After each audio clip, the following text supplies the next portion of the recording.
Do you want to know how you can log into your Janus Mutual Fund account? If yes, then this video is for you.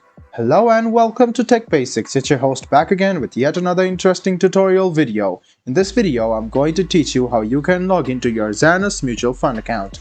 Go ahead and open Chrome or Edge browser on your PC, go to the Google search bar to search for Janus Mutual Fund login. Click on the first link which appears on your screen. It will take you to the official login portal of Janus Henderson Investors.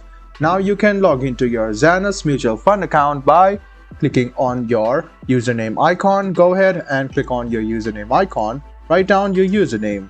Then write down your password in the next box. Make sure that you check your password before you click next. So go ahead and click on this eye icon to hide or show the password. After you write down your username and password, check it and then click next. This way you can successfully log into your Janus Henderson Mutual Fund account. I hope this video was helpful for you. If you still have any kind of confusion, please do mention us on the comment section down below. Like the video, subscribe to the channel and do hit the bell button for more. Hope to see you in the next video as well. Until then, goodbye, take care and make sure you enjoy.